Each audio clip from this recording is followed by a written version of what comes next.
It seems as though Henry Cejudo will do just about anything to stay relevant these days. After a failed attempt at campaigning Dana to give him the next shot at Volk's featherweight crown, he's decided to focus on his coaching, to which there is no doubt about his abilities. And he has his eyes set on a new student. Today we're discussing his offer to train Jake Paul. Stay tuned. First up, what has Cejudo been up to recently? Well, it seems that not a day goes by where Cejudo is in the news, complaining about not being given an automatic title shot, which for someone who's retired is pretty odd. In one of the worst attempts at negotiating an improved contract of all time, the messenger retired immediately after his bantamweight title defense over Dominic Cruz at UFC 249 in May 2020. About half an hour after the fight, he claimed he would re-sign with the UFC if they improved his contract, to which they called his bluff and accepted his retirement. But since then, the Olympic wrestling gold medalist has been training a who's who of UFC killers. There's no doubting the man's ability as a trainer, as he is currently coaching former champ Zhang Weili, as well as current men's flyweight champion Figgy Smalls himself, Davison Figueiredo. And John Jones' transition to heavyweight is also being aided by Cejudo and the team over at his gym in Arizona, which will certainly be one to keep an eye on. Cejudo has continuously spoken out about White's refusal to give him the title shot at featherweight, but the former flyweight and bantamweight champion has never even fought at featherweight, so maybe he should get in line. Of course, if he were to take a non-title fight at featherweight and win convincingly,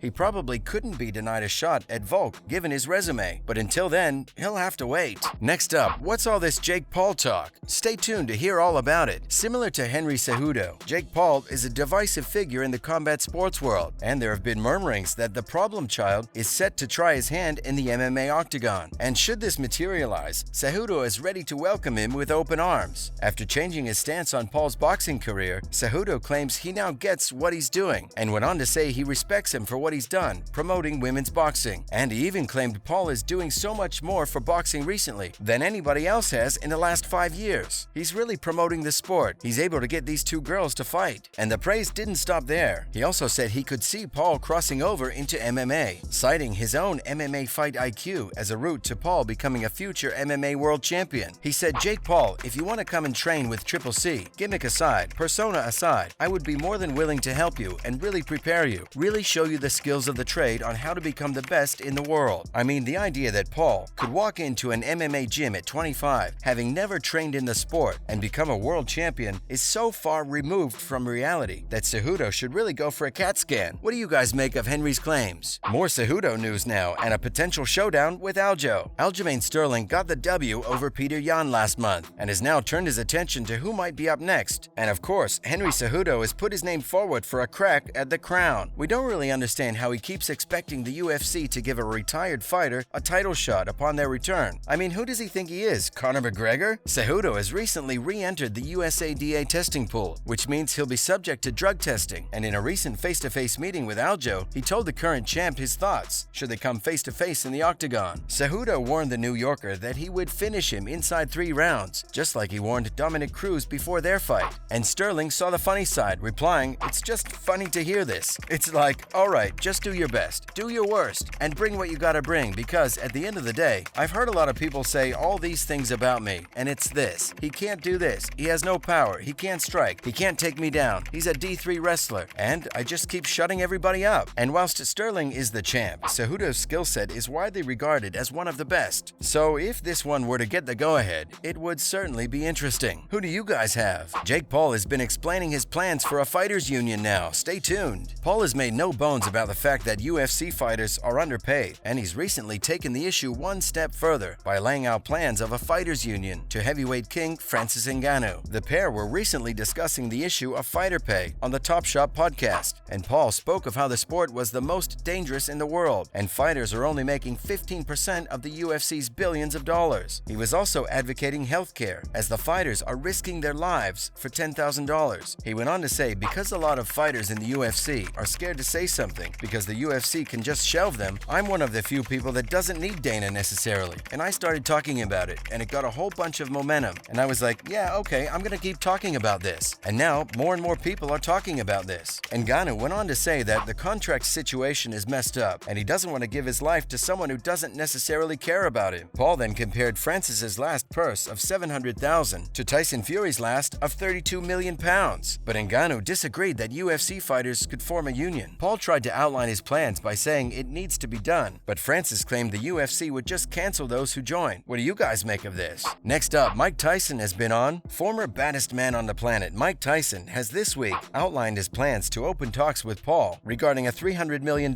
mega fight. And in a contender for the most delusional comment of all time, Paul recently claimed at the Amanda Serrano vs. Katie Taylor press conference that he will knock out CANELO within 3 years. But Tyson, who clearly understands how much a fight with Paul would be worth, has this week buttered him up by saying that people are unwilling to give him props for his boxing skills, but that actually he can fight. Mike went on to explain that he was a great salesman and promoter, probably a better salesman than a boxer if we're being honest. And Tyson sees the fight to be worth as much as $300 million and is seemingly willing to indulge Paul, who has continually called him out. I mean, be careful what you wish for. Tyson might be 55 years old, but as we saw in a recent viral video on board an airplane, he can still crack. And Mike went on to explain how he is going to call him sometime Friday and we're going to talk absolutely. But Tyson has also been quoted as saying he wouldn't knock Paul out if they were to fight, which questions his $300 million valuation, as he's going to lose a lot of pay-per-views if the possibility of Paul being knocked out is off the table. Do you guys see this one going ahead? And finally, another potential gimmick boxer coming through. Stay tuned. Canadian crooner Justin Bieber has this week been tipped to follow in Jake Paul's footsteps and try his hand at pro boxing. The Peaches singer has been training for an upcoming film about Ukrainian fighter turned promoter Dmitry Salita. Bieber has been backed by screenwriter Gregory Allen Howard to make the transition, saying he has the skills to become the next Jake Paul. Of course, Howard is more adept at judging acting performances rather than potential boxing ability, but he has previously worked on the Muhammad Ali biopic, Ali, so he may know a little more than some people think. He went on to say, "I saw Justin spar and he's got the skills. I'm not telling you he's ready to be the middleweight champion of the world, but he's not bad. But the last thing boxing needs is for another celebrity to pretend they're professional boxers. Just because someone puts on gloves for a role, or even just to keep fit, doesn't mean they can hang with the pros. And the sooner celebrities can go back to remembering this, the better for the sport." As always, thanks for dropping in today. And remember to stop by next time for some more fun and games. And why not do us a solid by sharing today's video with any MMA or boxing fans you might know of. Bye, guys.